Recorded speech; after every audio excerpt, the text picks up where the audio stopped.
10 minutes, voilà, pour parler un peu avec elle. On apprend un petit peu davantage sur elle. Voilà, et bon, ils ont quand même, ils ont quand même dis donc, normalement, tu étais venu pour passer un casting, non? Hein? Qu'est-ce que tu avais prévu de chanter là pour cette blague?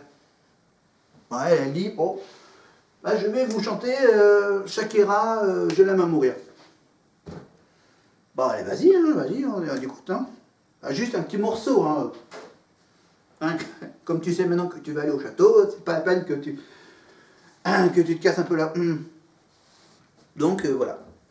Je vous fais un petit résumé de la séquence. Vous pouvez trouver ta séquence sur les réseaux sociaux et sur YouTube, hein, bien sûr, sur la chaîne YouTube de Quotidien. Voilà, la vidéo de Lola avec Yann Barthez et toute l'équipe. Voilà. Tout ça. Ouais, je fais une vidéo dans laquelle je ne fais pas de repassage. Voilà. Alors, la Star Academy, donc voilà, je vous fais un petit récap. Alors, Star Academy, donc, oui, la saison 9, c'était sur Énergie 12, c'était Mathieu Delormeau et Tona Kissinger. Comme directeur de la Star Academy, il y a eu donc Alexia en saison 1, saison 2, saison 5, de la saison 5 à la saison 7. Nathalie André comme directrice en saison 3. Gérald Louvain en saison 4. Raphaël Ricci en saison 7. Quand elle remplaçait Alexia, qui, je pense qu'à l'époque, elle était peut-être enceinte ou malade. Armand Altaï en saison 8. Charlotte Ballandré, évidemment, en saison 9 sur Énergie 12. Et Michael Goldman l'année dernière. Le Château d'Amélie, c'était de la saison 1 à la saison 7. Et depuis la saison 10. L'hôtel Brossier, rue Charlot, 3e arrondissement de Paris, c'était pour la saison 8. Et le château de Geneste à Châteaufort pour la saison 9 sur Énergie 12. Kamel Wally pour prof de sport, évidemment, c'était la saison 1 à la saison 8. À la saison 9 sur Énergie 12, c'était Aspop. Voilà. Et Yanis Marshall l'année dernière. Mathieu Gonnet, évidemment, saison 1, saison 7. Et Brice David pour la saison 8 pour les répétitions. Direction musicale, voilà, Mathieu Gonnet. Répétitrice, donc Florence Davis en saison 1, Marion Landowski saison 2, Marco Biacco saison 3. Évidemment, ma petite préférence, c'est sur Jasmine Roy et Michael Jones en saison 4, saison 8 pour Jasmine, de la saison 4 à la saison 6 pour Michael Jones. Stéphane Filet en saison 9 sur Énergie 12. Lucie Manardoni et Malan Schaff depuis l'année dernière. En chant, on avait donc Armand Altaï pendant 3 saisons. Marco Biacco en saison 3, Isabelle Charles en saison 4, Richard Cross, évidemment Richard Cross, de la saison 5 à la saison 7, Edu Del Prado en saison 7, Anne Ducrot en saison 8, Rachid Ferrache sur Énergie 12, et Adeline, donc depuis l'année dernière. Expression scénique, Raphaël Ricci de la saison 1 à la saison 3 et de la saison 5 à la saison 7, Milo Lee en saison 4 avec Grégory Le Marchal, Dominique Martinelli en saison 8, Juliette Solal en saison 9, c'était sur Énergie 12, et Laure Ballon, c'était l'année dernière. Et pour le pro de théâtre, on avait Oscar Sisto de la saison 2 à la saison 4, il n'y avait pas de théâtre en première saison. Philippe Lelièvre de la saison 5 à la saison 8, de la saison 5 à la saison 6 et à la saison 8. Je crois qu'il n'y a pas eu de prof, apparemment il n'y a pas eu de prof de théâtre en saison 7. Et Pierre de Brouwer, évidemment, Pierre de Brouwer en saison 10.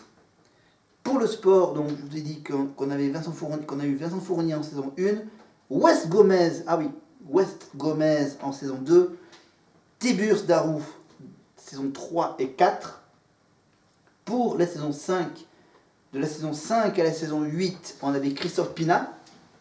Pascal Sautins, c'est ce que je vous ai dit, c'était en saison 9 sur NH12, bien sûr, à l'époque où il faisait Pascal le grand frère sur cette chaîne. Et Joël, et le coach Joe, évidemment, le coach Joe Bouraima, depuis l'année dernière. Développement personnel, évidemment, Magali Dieu en saison 7 et Marine Méchin en saison 8. Pour les profs de musique, ah oui, il y avait des profs de musique à l'époque, en saison 7 et en saison 8, non, en saison 2 et en saison 3, avec Clara Ponti et Jean Schultes, et oui, le célèbre Jean Schultes, évidemment. Confidence pour confidence, c'est moi que j'aime à travers vous. Saison 8. Non, Jean Schultes, c'est saison 2 et 3. Voilà, saison 2, Clara Ponti, saison 3, Jean Schultes. Il y avait également d'autres catégories, d'autres matières artistiques, évidemment. Gestion de l'image sur NH12 avec Zaya Adouche. Expression corporelle, Raphaël Amargo, saison 8. L'italiano, Raphaël Amargo. Danse classique, Meredith Hudson, en saison 2. Ils avaient de la danse classique en deuxième saison. C'était un essai. Prof d'anglais, pour apprendre à parler anglais en saison 3, avec Patty Galante, avec un T, et Adèle Van Damme, pour faire un peu de fitness en saison 4. Voilà. Dans les juges, évidemment, on avait donc Pascal Nègre, rappelez-vous, Pascal Nègre, Passy, ou encore Yvan Cassard. Voilà, et voilà, je vous fais une liste des élèves, hein, rappelez-vous, Jennifer, Mario Baravecchia, Jean-Pascal Lacoste, Patrice Mactab, Olivier Ruiz, Noël Leroy, Houssine, Emma Domas, Oé Konaté, Georges-Alain Jones, Jérémy Châtelain, Elodie Frégé, Michal, Sophia Essedi, Morgane Matisse, Pachi, Lucas, en saison 4, Guigui Le Marchal, Lucie Bernardoni, Francesca Nautique, Marcharny. En saison 5, on avait Maggie Levaille, Jérémy Hamelin, Ellie. En saison 6, on avait Cyril Sinelu, Dominique Filanza, l'italienne, Marina Venache. En saison 7, évidemment, le DJ Mosiman, Quentin Mosiman et Mathieu Edouard en finale.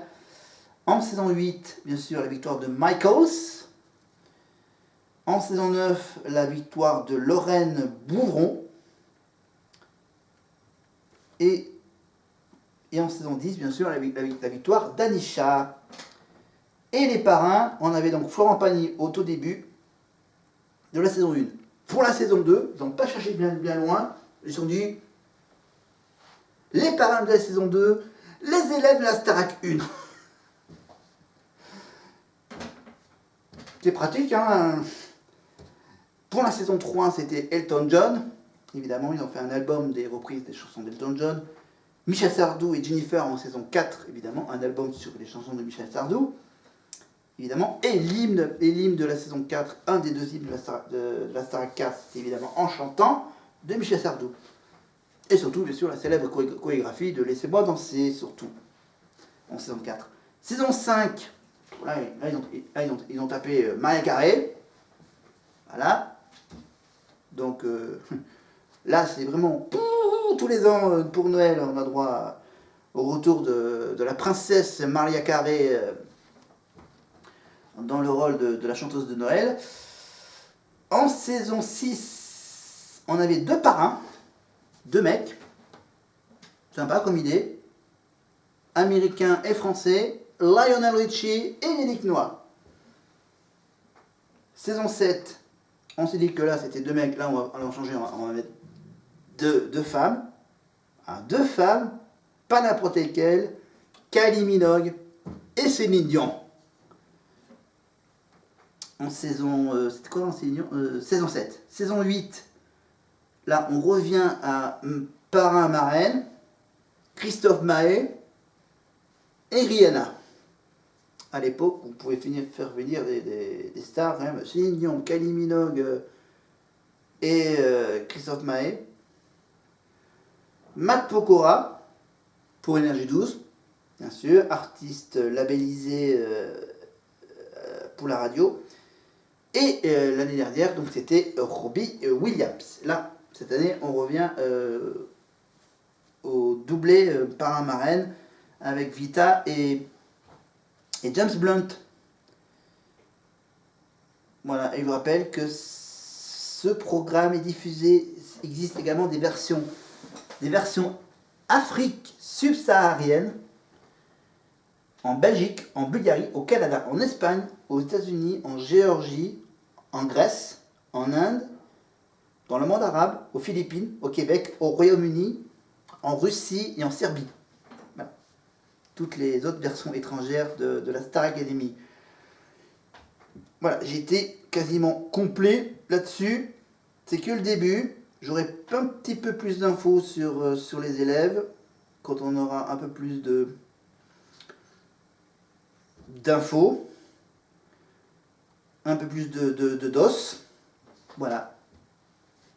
Donc, voilà.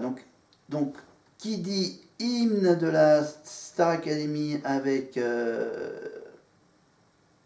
une chanson de Jean-Jacques, que normalement ils doivent faire un album sur les chansons de Jean-Jacques Goldman. Donc voilà, donc le premier album, enfin si ils sortent un album, ça serait l'idéal qu'ils servent sur la vague de l'hymne en faisant d'autres chansons de Jean-Jacques Goldman à la sauce Star Academy. Donc voilà, on retrouvera peut-être, s'ils font un album, plein d'autres reprises de Jean-Jacques Goldman.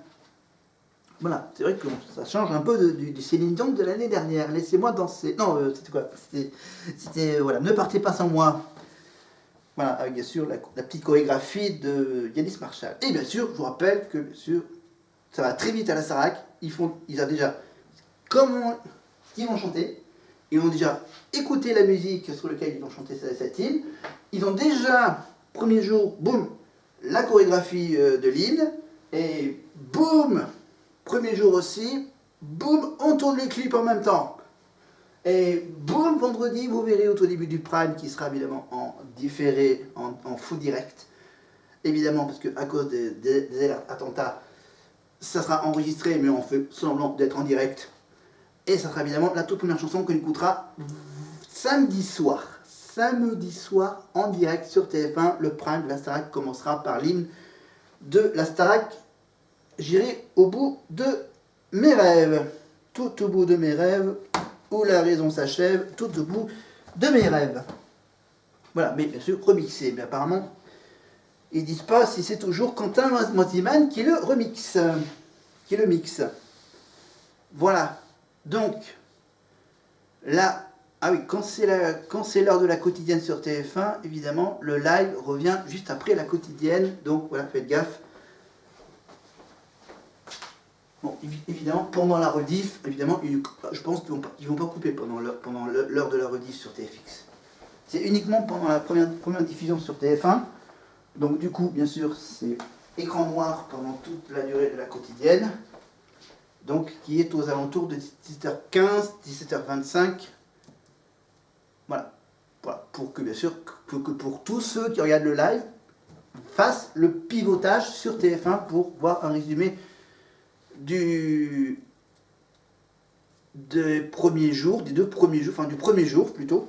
Voilà, donc ça démarre évidemment juste après le Prime avec l'arrivée au château. La première soirée évidemment, les premiers, comment dire, buffs, hein, les premiers petites poussées de la chansonnette autour du piano dans la salle de répète en face du salon, enfin c'est la salle de musique, on va dire, voilà, dans la petite salle de musique. Où ils vont répéter bien sûr les primes. Voilà, donc avec Lucie et Marlène. Donc voilà, et ils ont aussi refait, voilà, ils ont fait aussi une petite beauté dans la petite salle d'interview, le confessionnal, hein, à l'époque du loft, etc. Donc voilà, donc il y aura toujours le confessionnal, il y a toujours la cuisine. Là, vous les verrez de temps en temps manger un petit bout, un petit creux. Voilà, évidemment, il y a eu un petit reportage sur 50 Minutes Inside où on te montrait tous les coulisses, toute la construction, la construction du château, le décor du château. c'est tout un travail de décoration en respectant évidemment que c'est un château qui a été prêté par le propriétaire du château. Que évidemment, ce qu'on apprend dans ce reportage, c'est qu'en fait, ils ont dû mettre des planches pour cacher les couleurs d'origine, la peinture d'origine du château.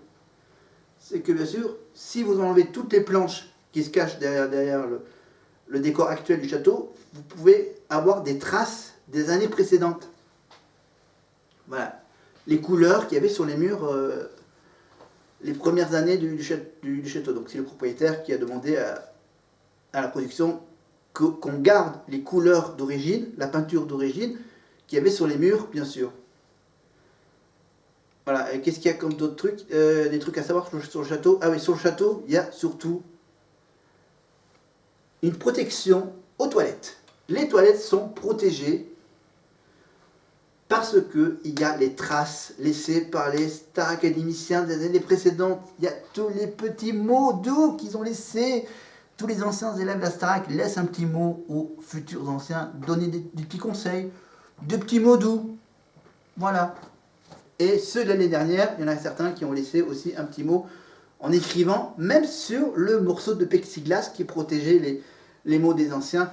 Donc voilà, donc à force, ils vont mettre encore un plexi pour protéger ceux de l'année dernière. Ensuite, ensuite, les toilettes. Donc là, du coup, je sais pas, ils vont essayer de faire un transfert où ils vont scanner les murs pour voilà. Enfin, bon, ils essaieront de trouver un truc pour archiver les petits mots laissés sur les murs des toilettes et sur les murs des salles de bain d'origine du château. Voilà. Parce que bien sûr, il y a aussi des caméras dans la salle de bain. Voilà. Il y a les caméras dans les chambres, caméras infrarouges. Dans la salle de bain aussi, où on peut voir les moments où les filles se maquillent. On peut voir aussi le côté vestiaire mixte. Évidemment, les filles, des fois, elles se changent dans les toilettes ou dans la salle de bain. Essayer de se cacher, évidemment, des caméras, évidemment, pour pas se montrer tout nu en direct. Mais en principe, voilà, il y a une régie qui gère les caméras, bien sûr, voilà, qui montre des moments intéressants, ou pas trop intéressants, quand il n'y en a pas trop, à certains moments. Donc, voilà, donc le canal 24/24, donc vous pouvez les suivre en intégralité, mais je vous rassure, vous ne verrez pas de nudité sur cette chaîne. Voilà, je vais m'arrêter là. Voilà, parce qu'il faut que je fasse ma petite tâche quotidienne. Voilà, petite précision. Je suis revenu donc de ma semaine de la Toussaint en repos. Voilà, quelques petits pépins de santé, mais rien de bien grave.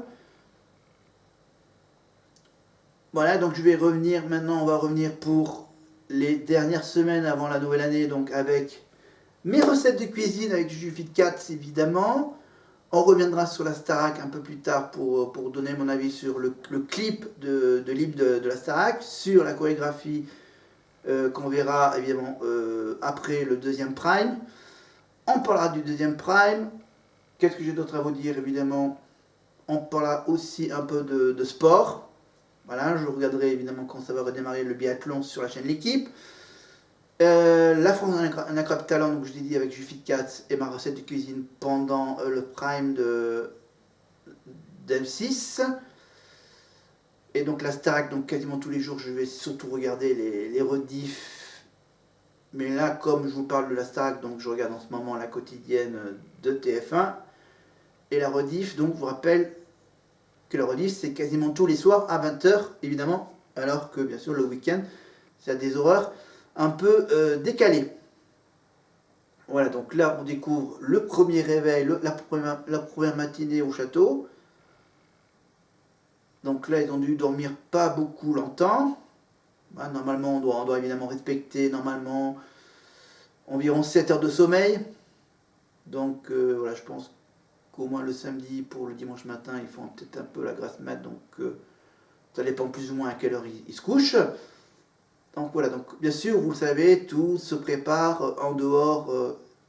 Quand les élèves ne sont pas là, évidemment, il y a des personnes qui s'occupent bien sûr, à mettre de mettre à leur disposition évidemment tout le nécessaire pour bien manger. Hein, des fruits, des légumes, des trucs très équilibrés, de la boisson de Jones. Voilà, je vous rappelle qu'ils ont entre 18 et 38 ans. Donc pour le premier jour, bien sûr, il y a la visite du directeur qui va leur expliquer à peu près toutes les règles, mais bon, ils connaissent plus ou moins la saison précédente, donc pas la peine de leur dire qu'ils ont droit à 1 minute de téléphone par jour et par personne, qu'il y a des primes, qu'il y a des nominations, qu'il y a des évaluations, qui seront au moins 3 à être nominés chaque semaine, qu'il y aura un qui sera sauvé par le public et un qui sera sauvé par les élèves à la fin du prime. Comme là, le prime est enregistré en décalé, évidemment, les votes seront arrêtés aux alentours de 22h45. Voilà. On a un décalage à peu près d'1 heure entre le vrai direct, entre ce que vivent les élèves et ce qu'on voit à la télé, sur TF1. Alors que bien sûr, sur le canal 24/24, bien sûr, c'est du vrai direct. Voilà. Et le résumé, bien sûr, c'est un petit montage de l'équivalent d'une journée, donc un résumé en 45 minutes, grosso modo en 45 minutes à peu près, sur toute une journée de travail. Donc là, on découvre évidemment la première journée avec bien sûr la visite de Michael Goldman avec toutes les explications des règles, enfin voilà, se présenter, expliquer un peu le principe du programme. Voilà, ils ont le droit également à faire la photo de classe, une photo collective, évidemment. Donc évidemment c'est du boulot, donc il faut respecter les horaires, faut être voilà, c'est une école, c'est sérieux. Voilà, je vous fais un résumé je pense qu'en train de dire là sur les images que je vois, Michael Goldman, donc grand producteur de maison de disques, je crois, découvreur de talent. Il est autre, je vous rappelle, il n'est autre que le fils de Jean-Jacques Goldman. Je pensais que c'était le frère, parce que bon, je pense qu'il est peut-être pas trop âgé. Alors, je sais pas la différence d'âge entre Louis et lui et son père Jean-Jacques. Et donc voilà, donc peut-être que du coup, maintenant qu'ils vont chanter une chanson de Jean-Jacques Goldman, est-ce qu'un jour on verra la tête de Jean-Jacques? Est-ce que Jean-Jacques va venir quand même avec son fils venir rendre visite aux élèves? On attend avec impatience le retour à l'antenne de Jean-Jacques à la télé. Mais bon, voilà, avant de faire la photo de classe, il y a toujours dans les couloirs du château les photos des anciennes promotions, évidemment. Hein, tous les ans, il y a la photo de collectif qui se fait devant le château. Voilà, il y a certains où ils font la photo dans le couloir du château, d'autres qui ont fait la photo sur les premières marches, le perron, le devant du château. Donc là, la saison dernière et cette année, ils font la photo un peu plus vers, voilà, un peu plus vers le côté jardin du château. Voilà. Avec bien sûr des accessoires, évidemment, pour bien montrer que c'est une école de musique, donc avec des instruments. Voilà, c'est leur première séance photo, hein, évidemment, en tant que professionnels, semi-professionnels. Ils auront plein d'autres séances photo à faire durant leur aventure, les séances photos, les séances de dédicaces. Je pense qu'ils vont faire ça plus ou moins bientôt.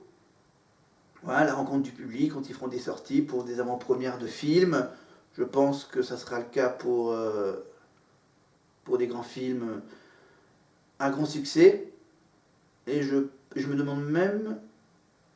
Maintenant, il faut qu'ils préparent le prime, donc ils ne pourront pas être là-bas pour les Energy Music Awards, qui sera évidemment comme pour la Starac en faux direct. Évidemment, ça sera évidemment enregistré en fin d'après-midi au Palais des Festivals de Cannes, évidemment le vendredi 21h10 sur Énergie, en simultané sur Énergie évidemment pour le son et pour les images, c'est sur TF1 avec Engie, Girac, Vianney, Louane, Pierre Demar, Pluto Capéo, Slimane, Santa, des stars francophones et internationales bien sûr. Il y a le vote par SMS pour la chanson de l'année avec Biflo Yoli, avec Mika, etc. Avec des remettants, des trophées évidemment, les NMA en faux direct avec Nikos qui sera toujours là. même si l'année dernière, il a eu un petit accident lors d'un prime et il a été remplacé par Camille Combal. Là, normalement, il n'y a pas eu de problème pour le prime de samedi. Il n'est pas tombé de la scène, même si finalement il garde la scène en forme d'étoile. À mon avis, je pense que Nikos, il va plutôt rester vers la scène normale. Voilà, il ne va pas s'aventurer sur la magnifique étoile formée sur le devant de la scène.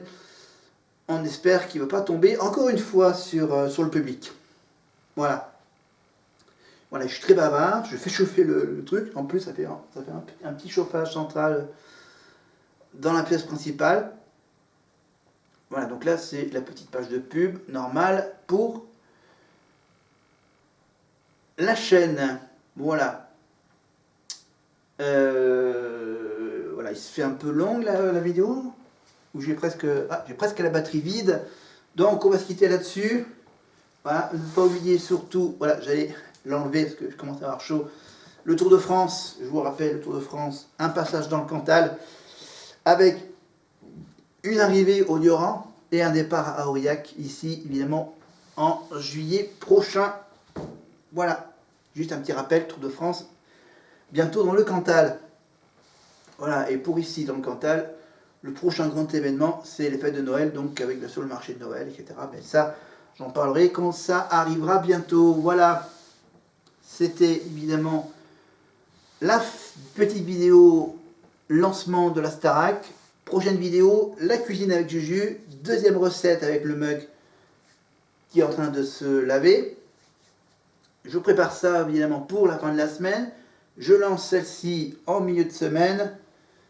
Et je vous lance bien sûr celle de Juju pour le 11 novembre. Le 11 novembre, j'irai au cinéma voir les super-héros de The Marvels, le trio féminin, les héroïnes de Marvels, au cinéma donc pour ce week-end du 11 novembre. Allez, et moi je vous dis à la prochaine en cuisine. Salut!